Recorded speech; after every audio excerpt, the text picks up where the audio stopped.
Hello and thank you for joining us on the Thursday edition of Journalist Hangout. I'm Ayodele Ozubakun. Today on the program, NLC warns National Assembly to withdraw minimum wage bill or face nationwide strike.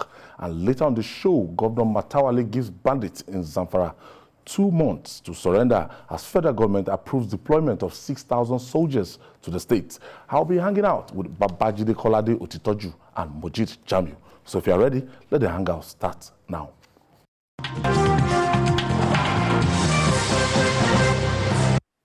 Thank you for joining us. A proposed bill seeking the removal of the minimum wage from exclusive to concurrent legislative lists is precipitating industrial disharmony in Nigeria.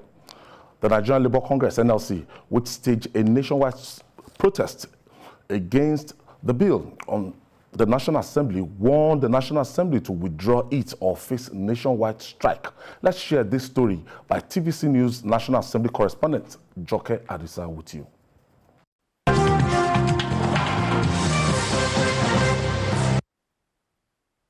On the 23rd of February, the House passed for second reading a bill seeking to empower states to pay workers according to their capabilities, and these had been questioned by some of the lawmakers. Their opposition to the bill, sponsored by Garba Deti from Kaduna State, could not stop its passage. Now, the labor movement has taken on the battle. The 2 labor centers in Nigeria had at separate emergency National Executive Council meetings resolved to hold protests across the country. In Abuja, the NLC president, Ayuba Waba, led other labor leaders to picket the National Assembly. We have seen that even when the 30,000 minimum wage was promulgated, states that are receiving higher revenue did not implement it as and when due. It is states that have workers as their priority, and we want to commend them, those governors. Despite the paucity of resources, because they prioritize the issue of workers, they went and paid. Resist this move, because to fail to do so is to enter into another round of collective jeopardy. We are not going to allow it. Then the work began as they headed straight to the National Assembly. We are going to resist the anti-workers bill, anti-minimum wage bill, sponsored by giving up the mandate that if the right thing is not done, that leadership has the right to declare a national strike. We present our protest letter to the House of Reps on behalf of Labour Movement of Nigeria. The leadership of the parliament assures them that justice will be served on the bill. They want the workers to lobby their representatives. Your opposition will be heard at the committee level. And when we come to finally even consider the bill, members that are representing your respective communities will be on the ground in the green chamber of the House of Representatives to do justice to that bill. And I can understand the only justice to that bill is to kill the bill. Do not go home having any fear. Go home and sleep with your eyes closed. I have brought this subject before us.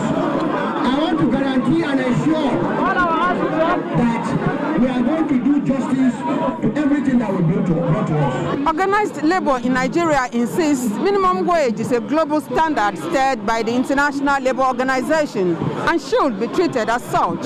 It vows to continue the struggle until the bill seeking to empower states to pay stipends to workers as salaries is thrown out. Joke Adisa, TVC News, Abuja.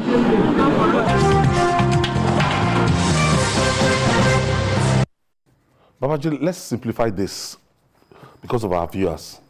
Now, the minimum wage in Nigeria happened to be in the exclusive lists, legislative lists. And is not even sharing anything in the concurrent list, as in it is an exclusive reserve of the federal government to decide what is the minimum wage. Now, this action, this attempt by the National Assembly is to remove it from the exclusive list to now go to the concurrent list so that states might be able to determine. Gombe states, if you earn 30,000 naira in Lagos, the power of 30,000 naira in Lagos is different from what it will get you in Gombe states. Lagos is very expensive. Gombe is do you understand? So you can't say Lagos and Gombe, which they should be earning the same 30,000 naira minimum wage. Now, what do you read between the lines? What the Labour and the federal government, but this National Assembly, what they are trying to do? First and foremost, in this kind of negotiation, in the minimum wage negotiation, the federal government is identified as the representative of states, state government, by even the ILO convention. They are to negotiate on behalf of states. Now you saw that what the president did the last time was to get governors of 6 states to join him in arriving at a minimum wage at that time. So the president gave states a voice. And you know, from the beginning, the federal government did not have any issue. The federal government was prepared to pay. It was with the states that Labour started having problems. When they brought those 6 governors in, you know, including, I think, Governor Yari at that time. Representing each of the geopolitical zones. Now, at that point, we started having this back and forth, and then the thing dragged on for 2 years. Today, by the Nigerian Constitution, this year, there should be a new minimum wage. Because every 5 years, the law says you must review the minimum wage. Goodluck Jonathan last increased minimum wage in 2011. So, meaning that by 2016, President Buhari should have done another one. But what did we have? We had all kinds of debate, and we dragged it on. So, the minimum wage that should have happened 5 years after 2011, that was 2016, we dragged it on for more than 2 years, and as we speak, people are even yet to get paid the minimum wage. Now now a new one is due. If we are to follow our constitution, 2021. A new one is due this year. Yes, then we are having this debate. I've seen the argument of the sponsor of the bill. One of the things he said that actually got me to even lose interest in the whole thing was his claim that they are always arguing that states are always struggling to pay this and that. I don't think that what we call minimum wage here should be impossible for a state to pay. Because it's not a lot of money. 30,000 naira. It's not a lot of money in today's Nigeria. If states would look at cutting the excesses that they carry, the excess weight that they carry, they will be able to pay for the workforce, to pay the workforce that they have minimum wage that will make everyone happy, go home happy. The way it is now, they are carrying a lot of excess baggage. I once told you the story of a governor that told me that he had 3,000 aides. He had to reduced them to 1,000. I said, look, even 1,000 is too much. He said, if I do that, the party and other people will move against me. So what I'm saying is, it's possible that some of the areas through which resources are leaking, they can be blocked. I don't think that this minimum wage that is already eroded by inflation after the president approved it is what we should be fighting over. You know, admittedly, states should be able to pay this, but that's not what our constitution says. And if we are going to say, okay, let us amend this law simply because some states are arguing or some states cannot pay, you only need to look at the extreme waste that characterize the conduct of our leaders and ask yourself whether if we are able to take care of some of those wastes, block avenues through which resources are leaking. Look at the National Assembly is investigating a revenue generating agency. A lot of them don't remit. They don't remit. So if they fail to remit regularly, where would the states and the federal government get enough funds to share and then pay people? So it's really, I agree with Labour that this is a matter that they have to address. Everything that appears to favor the ordinary person, somehow governors and other powerful people will oppose it. The other day, the president came up with an executive order, giving local councils autonomy, giving the judiciary autonomy. The autonomy is in the law, just amplifying it by way of an executive order. These people resisted it. Why do we always have that? What is South Africa increased their minimum wage on to 20.7 from 20.76 rand to 21.69 with effect from March the 1st. Go and check the value of the South African rand, because it's always constant. So now, yeah, it's always constant. The currency is constant because their main revenue earner is gold and diamond, and it's not subject to volatility like our oil. So check the value, compare the value of the rand to the value of the naira, and see how much a worker in South Africa is taking per hour. This is per hour. Mojit, let's just look at when this minimum wage was approved. It was approved like 2 years ago, and not when it was implemented. Now we have double-digit inflation, and in the last how many months that thing has not gone down. So 30,000 naira realistically for a family, what can 30,000 naira do in Nigeria today?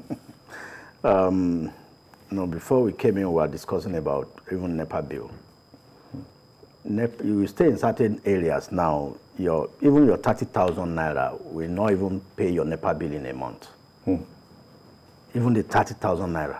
Cannot pay your NEPA bill alone. How much are they in certain how areas. much you buy on your prepaid card? Yes, I mean, now we have not talked of school fees, basic things, shelter, clothing, feeding, and little comfort as in electricity. No luxury. No, not luxury, just basic minimum stuff.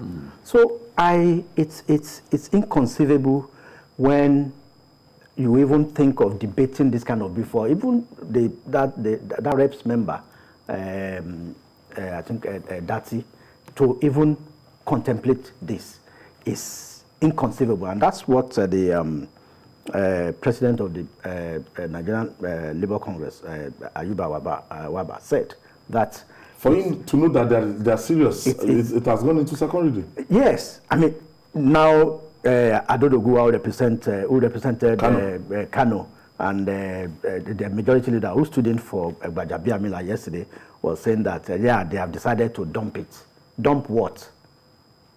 I mean, if you are planning to dump it, if shut it down after first reading. If TUC and NLC didn't come and ambush them yesterday, they probably have stayed through. The thing will have stayed through.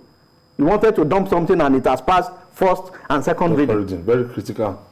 When, I mean, Jide was just mentioning South Africa. US, we said that we are modeling our economy after that of a federation like that of US. By end of this March, the Biden government will pass a minimum wage bill that approves $15 per hour, which will take effect from June 2025. This is 2021. They will pass it. They are planning ahead. They have said some of these things. Now, $15 per hour is 6,750 naira. Wow. Yes. At today's exchange rate. Minimum. Per hour. The work minimum of 8 hours. So, and we are here debating 30,000. And that is the basic minimum in US. A state like California, when they sit, Massachusetts, or Texas, when they sit, New York, like California, when they sit at Sacramento, I mean, they can decide to pay up to $27 per hour. There was a time that I even saw clearly that Massachusetts was paying the highest. Yes, because of the Boston University community. Yeah, because of the university community there. MIT. That is it. Boston University. So, I mean, There is a way, yes, states may negotiate, but there is a minimum standard. There is a minimum benchmark that you cannot not go below. As a country. Yes. And it's there in America. In America, so, yes, you can pay what you can afford. You know, but there's a minimum that you can't go below. What we should be discussing is for a state like Rivers to say, I mean, instead of Wike to tell us that it's opening one bridge today or the other, to say that yes, in Rivers, I mean, I feel the pains of our people. I want to be paying 50,000 minimum wage. Yes. Or a state like Akwa Ibom, and even a state like Lagos. Or a state like Lagos, for Sanwo-Olu to also say yes, so that yes, we are topping this up. I mean, so. But we can understand some states like Yobe, like Ekiti or Osun, that, these states, they don't have those resources, and it's glaring. And you know that the cost of living in those states are not as expensive. I mean, there is no way you can survive with a 30,000 minimum wage in the FCT, for example. Because even if you choose to go and live... It's all of these things that is even aggravating thefts in our country. Yes. When you fail to pay the living wage to people and you don't want them to steal. And these civil servants, they are masters when it comes to... See, that's why your file will not move from one table to the other. It's a stimulus for corruption. You see people, even in our airports, the entry points into our country, yes, you see civil servants, they turn themselves to beggars. Why wouldn't they turn themselves to beggars when you do not pay them the sort of wages that will make them feel proud? Yes, that look, I don't need your money. It takes someone who is contented, who knows that, okay, what government pays him is enough to pay his bill, pay his children's school fees, to turn his eyes away from graft. We cannot defeat corruption when we are paying workers the kind of salary that will not take them home, and we call it a take-home pay. It's rubbish. I'm even particular about, this thing is meant to be a law. It's a law. The private sector in Nigeria, I have a law firm that a fresh law graduate is working in that firm, and that person is earning 35,000 naira. After sending your child to school for 7 years, and that person is a fresh lawyer, a graduate, and 35 naira. You have teachers that they pay 20,000 naira in this economy. Of course. 15,000 naira. Those private schools. Primary, secondary schools, 15, 20, 10,000 naira. Let me tell you, a lot of the Asians who come to our country to set up businesses, if you see the way they treat our workers, a lot is wrong with our country. You've got nobody, the shit that workers are made to take here in Nigeria, nobody can try it in South Africa. Nobody can try it in South Africa. Over there is the capital of resistance by workers. They do not brook nonsense. They do not. They are ready, and you will bow to them. Yes. In the end. Yes. The other day, South African Airways. Remember South African Airways? I think in the heat of COVID, they decided to go on strike. You will bow to them in the final analysis. I was in South Africa when this grocery chain here that we have ShopRite, when they decided the workers decided to go on strike. In our own case, when people here decided to protest, workers here, they use the police. Our police are unthinking people. You use them to beat up your people because we have weak labor ordinances in our country. Nobody can try it in South Africa. A Nigerian who went to South Africa and thought that he could get away with not paying staff regularly. Yes. He was taught an exemplary lesson. That is what is going on here. I'm telling you, as someone who has been to South Africa a number of times, you cannot try it in South Africa. They will resist you. Even in Ghana. They will resist you. In Ghana, you can't. What kind of, even labor itself, they don't know what they are doing. How did this bill pass even the first reading? And without labor reacting. What do they do? What does labor do? Is it simply to blow grammar and use revolutionary language? What do you do? That it passed the first reading? At the point of the first reading, you should have taken action. Yes. Look at those Hong Kong protesters. They picketed the parliament after the first reading of that immigration law. To go to second reading. That will have meant that they will send, when you commit an offense, they will send you to mainland China to go and face trial. They resisted it. After the first reading, you are waiting here until a bill almost got passed before you started blowing grammar. Olawale from Ikorodu, thank you for joining us, Wale. Okay, Ayo, good evening. Good evening, Wale. My encyclopedia. I greet you, sir. Welcome from the forest. Thank you, sir. Away. Good evening. Please, I just want to be frank with you. Look, our governors, are they not eating with their children and wives? In each state, they have special assistant, special advisor for goat, for chicken. Okay? Even they have special advisor on domestic affairs. Are they not collecting money? All these governors have no conscience. They have no conscience. Look, 30,000 naira salary translate to 1,000 naira per day. Supposing I'm a civil servant, I have one wife, 4 children. So we will feed on 1,000. I've not paid transport, I've not paid school fees, I've not paid house rent, and these governors are able to sleep. They don't have conscience.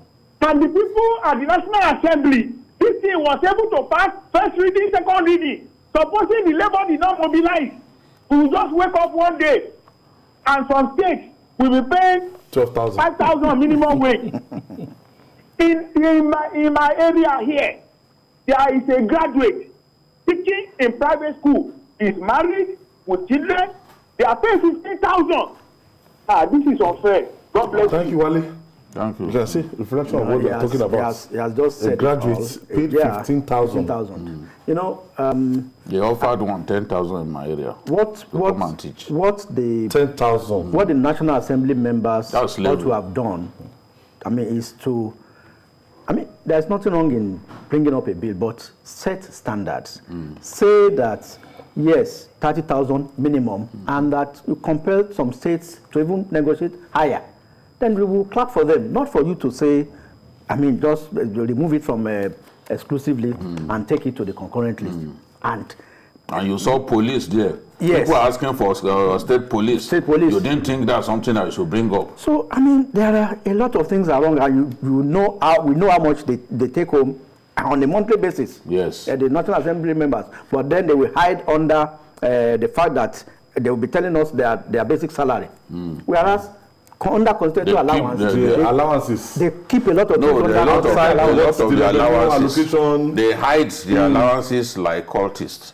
They don't want you to know. To know what they earn. It was only that he did not even say. It was just a fraction of it that he talked about. Yes. It was just a fraction that Shehu Sane talked about.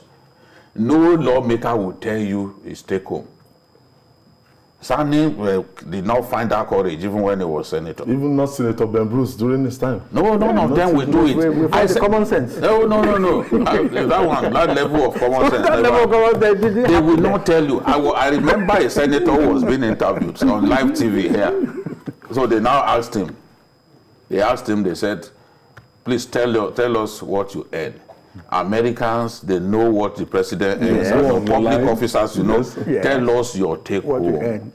He refused. And I'm like, what? What the hell? He won't say what you earn. He refused. They asked the question the second time. He refused. It's like it's a closely guided secret. In Shew's case, when he said it, the reporter followed up. He said, so did you take it or did you reject it? He said, I don't have a choice. So these things are not funny. The minimum they take home per month, even from the lower chamber, the green chamber, none of them takes home less than 30 million per month. 13 million, and now you want to regulate 30,000 per month. It's very, very unfair. So I'm feeling. So I'm feeling. That is just the minimum. And I know it's the work of those governors. It's the governors that are behind this. Because governors, they have influence. Governors seem to think that Nigeria belongs to them. Everything in our country, governors want to take over. take over the party, take over this, take over that, you know. And when something even that the Constitution prescribes, when you want to place greater accent on it, these same governors will still get up. They went to meet President Buhari over an executive order. Buhari did not create a new law. The law had always been there. Yes. The law prescribes this thing, autonomy for the judiciary and for the local government. Local government, yeah. It was just validating what was there. And they got up just like a kid whose candy had been taken away. They ran, because that's their ATM. The local government fund is their ATM. Yeah. A lot of them, that's what they spent. Look at where Bukola Saraki was in Kwara. A lot of issues cropped up as a result of his spending of local government funds. And if you try to resist them as a local government chairman, they will suspend you. You know, because it's a joint account, they pay in the same fund. They pay the local government through the states. They call it Jack. President Buhari wanted a decision whereby that money can go directly to the local government. That's what he wanted. It first drops in the state's account. Then they now set up a committee of the accountant, Auditor General of the local government, and the Argon chairman in the state, then the State Commissioner for Finance and the Accountant General of the state. They form a joint account distribution committee. So the state first takes something. Now they will hide under primary health and some local road. They will say, well, you bring counterpart funding. I mean, the state we house that, and the local governments get peanuts. So just barely enough for them to pay salaries. Edward is calling us from Lagos State. Thank you for joining us, Edward. Good evening. Good evening, Edward. Good evening to you and your panelists there. Yes, sir. Okay. The problem here with the minimum wage, as it is just that the impact on the part of our political ruling class is terrible. They are not feeling the plight of the people. They are a bunch of wicked people. Because the wickedness is so much. People are suffering, and when 30,000 cannot even last you for 30 minutes, how much do they spend on their dogs? It's ridiculous. And on the part of the labor too, they've been compromising for too long. Yes. No, that's very key. That's why they don't respect them. Okay, we'll take this break. When we come back, we'll talk more. It's still Journalist Hangout. We'll be right back after this break.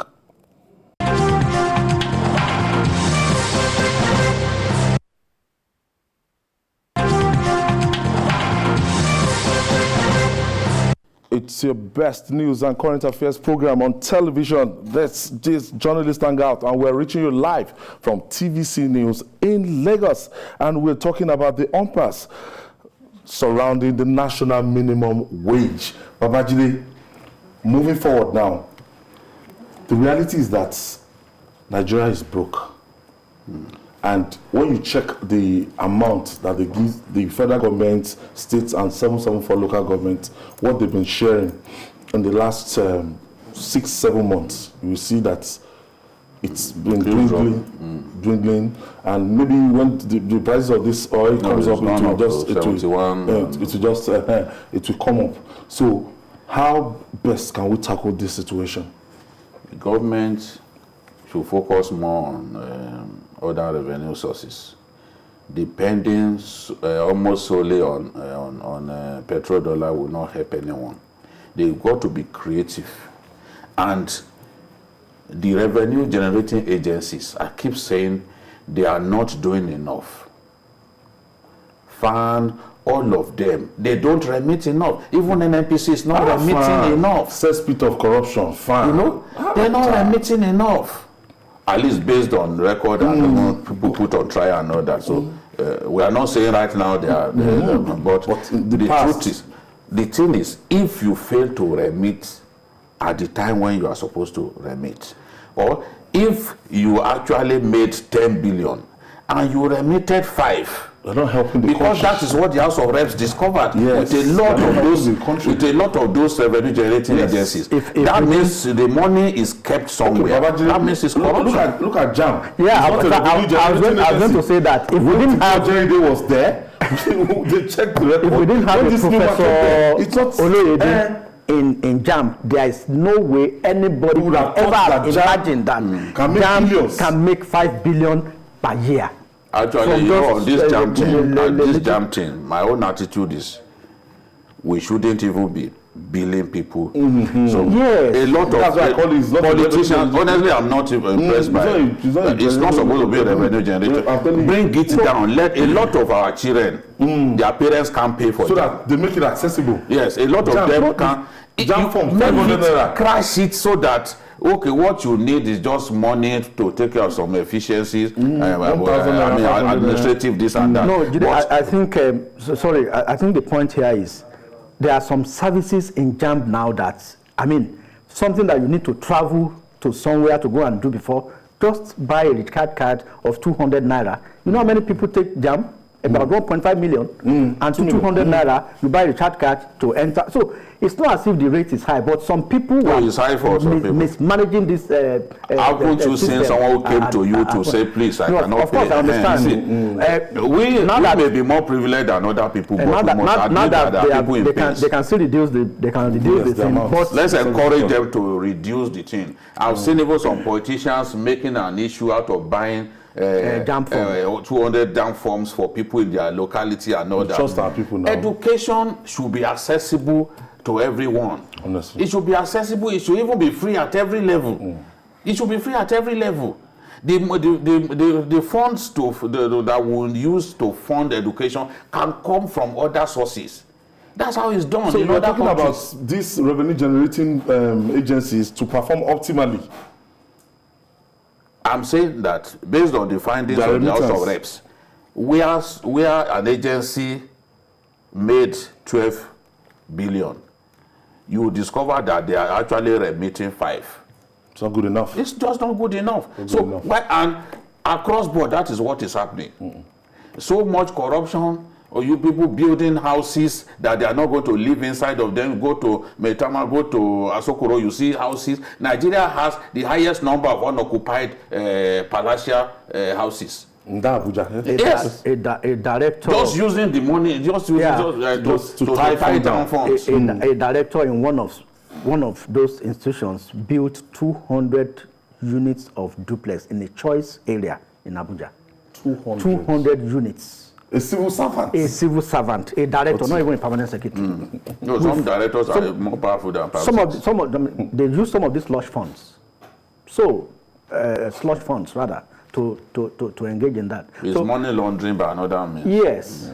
So we need to find a way where, like I was reading somewhere today, FIRS is budgeting 4-point-something billion for refreshment. And we are finding it difficult. I don't think they made their target last year. We are finding it difficult to pay 30 naira minimum wage. 30,000. 30,000 naira minimum wage. Refreshments. Yes. If you look at what governors to National Assembly. If you look at what governors are spending, taking private jets to Abuja and other places, on the average, like 5,000, let's say between $5,000 to $10,000 to charter aircraft. A lot of that can go into meaningful things that will make life more pleasurable to our people. And most of them are always traveling. They don't stay in their states. The West, go abroad and see people stay in their own homes. The UK, for example, ride their own personal cars. Every time we are changing the cars of these people. 10 Downing Street is a 3-bedroom flat. 10 Downing Street is a 3-bedroom flat. Not as big as our villa. There was a prime minister that had to yield it to his second in command at a point because the deputy prime minister had a larger family at a point. So, but here, go to some of these government houses, you would think, I mean, you are in a stadium, or bigger than a stadium. And so even the maintenance costs and some of the, but so it's difficult as long as we maintain this flamboyant lifestyle, it will be difficult for labor to find it easy. I mean, they find it hard to believe that it's difficult for states to pay 30,000 when they see now when they see the opulence with which many people who have worked abroad, who have lived abroad, have compared the situation here to what happens over there, and they can see clearly that we are extremely wasteful, unproductive, but very wasteful people.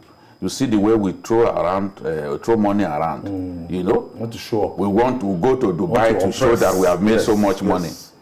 And then talk to people arrogantly, even where we are enjoying ourselves. We think that, it's terrible. 30,000 shouldn't be what people will be splitting hairs over. 2021. I'm more concerned about that money.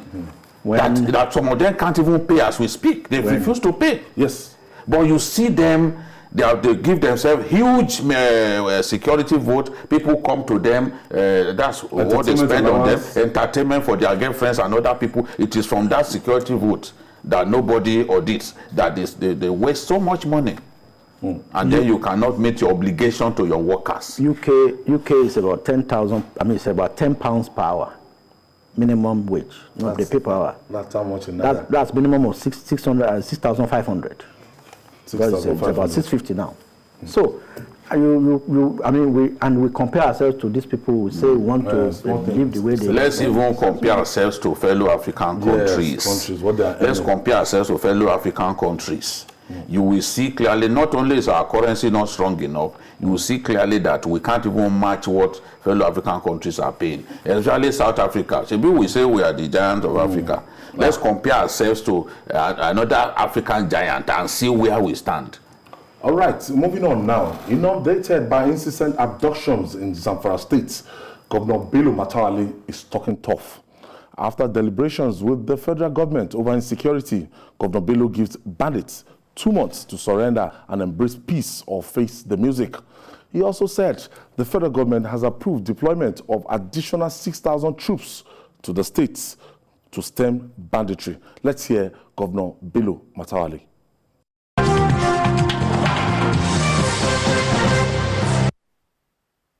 Government has decided to take the following measures against individuals. The Kaswan bandit has been given 2 months from today within which to embrace the peace process and surrender their weapons to the government. All political actors are hereby strongly warned to desist from any act capable of endangering the state security, as security agencies have been directed to monitor the activities of all the political actors and take appropriate action against the violations. Traditional rulers and local government council and sole administrators are hereby directed to always remain in their respective domain to monitor the influx of any suspicious characters. Conveyance of more than 2 persons in motorbike is hereby banned with immediate effect. Security agents are directed to arrest and arraign the violators of this order for execution. Government also prohibits the movement of motorbike in group in all the routes on current of the state. Security forces are hereby directed to ensure total compliance. Government observes with dismay the persistence of the activities of some insecurity. Despite the banning of such vigilant group, this order still remains in place.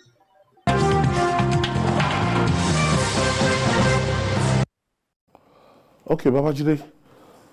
Now, let's look at the direction of these bandits. Zamfara seems to be the most troubled state in Nigeria right now. And I don't envy Governor Bello Matawalle. Now, federal government deploying 6,000. I think this is a welcome development. It is. I just hope that 6,000 troops can get the job done, because the bandits... The number of the bandits? The number of the bandits is well in excess of that. They're growing up every day. One bandit leader could actually have up to 1,500 fighters. And there are many of them spread across those forests. Ready to die. Yes, ready to fight, because this is his business now. So I'm not sure that 6,000 troops can get the job done. And I'm aware that in the past we had even sent special forces to that area and nothing happened. What we need is a coordinated military campaign against these guys. I can understand why they are focusing on Zamfara, because that seems to be the heartbeat. And because because of the interconnectivity of those forests, you can easily move from Zamfara to Katsina, from Katsina to Kaduna, from Kaduna to Niger. Those forests link one another, you know. So if we can cut off their heads from Zamfara, we would also be able to stop the inflow of weapons from Niger Republic into Zamfara, from where it gets to a lot of the fighters. I can understand why they are focusing. I think they've noticed that that is the base. Look at the boys who kidnapped those Kankara schoolboys. They quickly took them to the forest of Zamfara. So, meaning that the operation was planned in Zamfara and executed in Katsina. So, if you can deal with them in Zamfara, then you can do mop-up in other areas. Can we use deployment air might, air power to wipe them away? Yes, we can. The joint operation. For me, if we want to defeat these guys, we should be ready for an operation that lasts months. Minimum of 3 months, coordinated attack, Air Force getting involved, using a lot of helicopter platforms, ground attack helicopters, because for me, the fighter jets, no, it's the helicopters that can get the job done, because they can fight very low, give troops the support that they need, you know, and they can deliver their weapons. And a lot of the helicopters have tremendous weaponry. Don't forget that these guys they are carrying RPG. Yes, and that can affect. Oh, the RPG is not a long-range weapon. Okay. It can cause. Can shoot down helicopters flying and helicopter flying. No, if it's a bit on high altitude, they can't bring it down. It is effective when you are shooting it at close quarters. Okay. Its accuracy is not guaranteed when you are talking about long range. So they have it. But I don't think that you want to use an RPG to shoot down an aircraft. That's not what you use it to destroy an armored tank and maybe a stationary armored vehicle and all that. It's very effective in doing that. But to shoot down an airplane, if an airplane is flying low and you can target its soft underbelly, even an AK-47 can bring down a plane. That's the danger. Some Apache helicopters were actually shot down in Iraq with AK-47.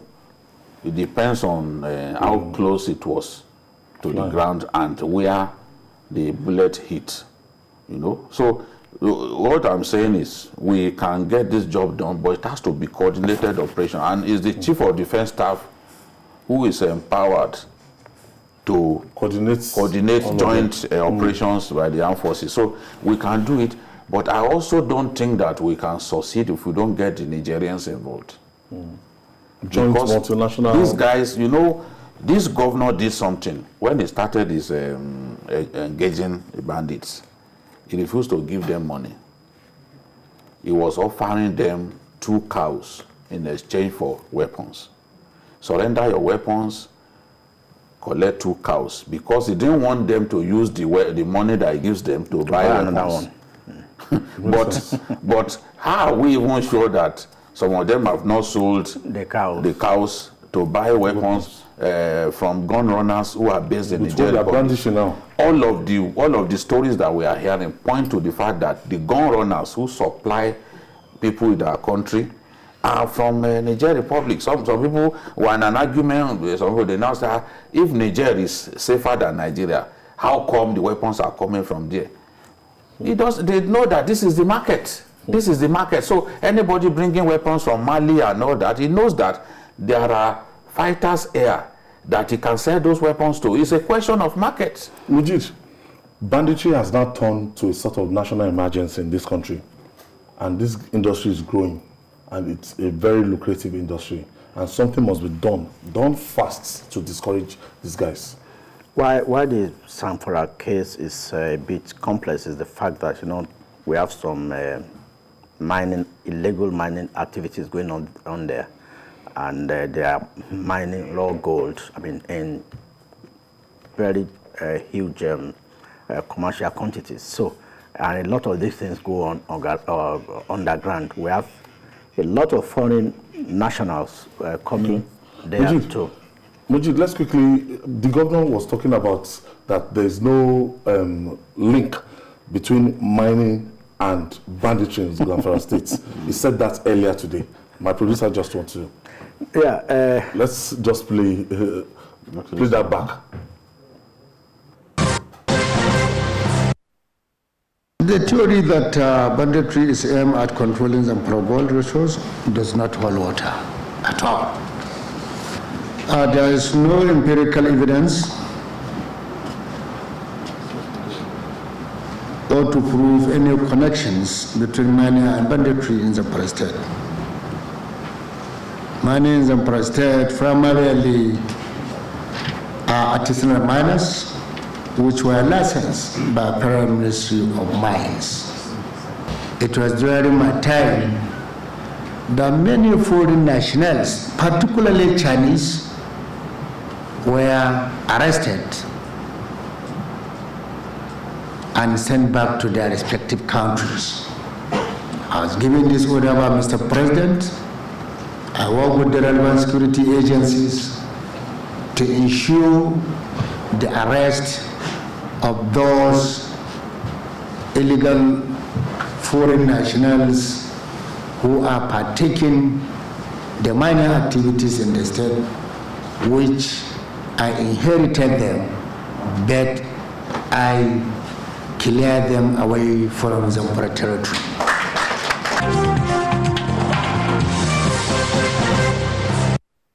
Governor Bello Matawale saying that there's no link between banditry and the mining activities in Zamfara State. Yes, MJ. he has a point, and just like we have said earlier, there are so many areas in the country where you don't have mining activities, and they are being disturbed. But another worrisome thing is when the federal government put a no-fly zone over Zamfara. You want to wonder where they got their situation, we call it SITREP, where they got their situation report from, that some choppers were actually coming into Zamfara to drop some weapons at some odd hours. So, like Didi said, we need a coordinated effort to stamp out this banditry, which seems to now have Zamfara as a hub where they split to, they go into splinter groups that operate in other parts of the country. And the earlier we curb this, the better, because as we approach 2023, a lot of these activities will be on the increase. Because when we are approaching election, there are chances that security will be let loose. A lot of these armed bandits will come in with the intent of partaking in election violence and stuff like that. And also politicians to some extent, they are to blame for some of these things, because we have had confessional statements from some of these bandits that were arrested that claim that, well, they were abandoned by politicians, and that's why, they needed a source of livelihood. That's why they are going into banditry, which is, of course, not an excuse. So we need to show some example by making some of these character scapegoats. As long as they kidnap a group of students and there's no reprisal punishment, there's no punishment for them, they will continue to do so. Okay, I have Babangida from Adama, that's Yola in Adama State. Thank you, Babangida. Good evening, Mr. Ayo. Good evening, Babangida. Are you calling from Yola or Jimeta? Yeah, I'm calling from Yola, Adamawa State. Okay, go ahead.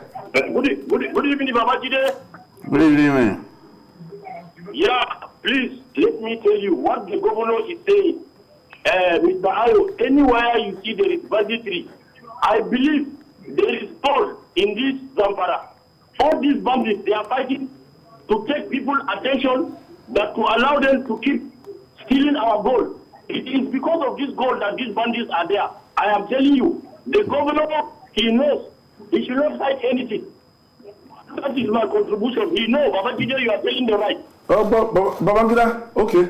They don't have gold in Katsina. They don't have gold in Niger. They don't have gold in Kaduna State. And bandits are ravaging all these places. Thank you, Babangida. Thank you for your contribution. The truth is, some of the places, some parts of Zamfara where banditry is a big problem. They don't have gold. They know that this is not the first time that we talk about gold. They said that they were going to ban it. I said banning mining of gold in Zamfara will not stop banditry, because that is not the source of the thing. I said it at that time, over a year ago, that was not the source of the problem. I remember you said so. And the local government that they don't have gold deposit at all in Zamfara, yet there is so much banditry. But that industry is growing in leaps and bounds. The truth is, you go to this year, there had been more attacks by bandits in Niger than even this Zamfara state.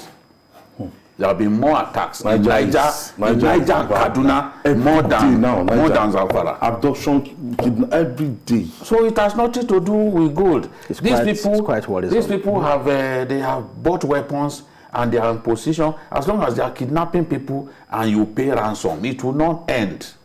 It will not end. This is the thing. And there's good money there. There's good money. We can. If we keep negotiating with them, they will not agree. They will go back to it at some point. They will go back. Yeah. So the best thing is the military approach. If we cut their heads off from Zamfara, we can then move to other places and ensure that we have they are peace. stamped out. Yeah. That is the thing. There is no solution beyond the military action the way it is now. Because what is the point? Look at what the Katsina governor is saying, telling Gumi that Gumi should stop asking for amnesty, because they have taught him a lesson. He gave the amnesty 2 times. Yes. But they went back to it. Went back to. So what do you want to tell that kind of man? He gave you amnesty, but you went back. So this is the thing. The military operation has to be coordinated. But usually what we have is, they said they are sending 6,000. Nobody will bother to even monitor them on a daily basis and see what they are doing. At the end of the day, the thing will still continue. I want to thank you, Mujit Jami. Thank you for your contribution. And BQ, welcome back again. Your viewers are very happy that you're back. And that's our offering today. Join us tomorrow for another episode of the program. Don't forget to join us on Journalist Hangout on Sunday from 1:30 p.m. to 3:30 p.m. Yes, 2 hours. 1:30 p.m. to 3:30 p.m. We're on YouTube, youtube.com/TVC News Nigeria. I'm Ayodele Ozubakun, urging you to stay safe.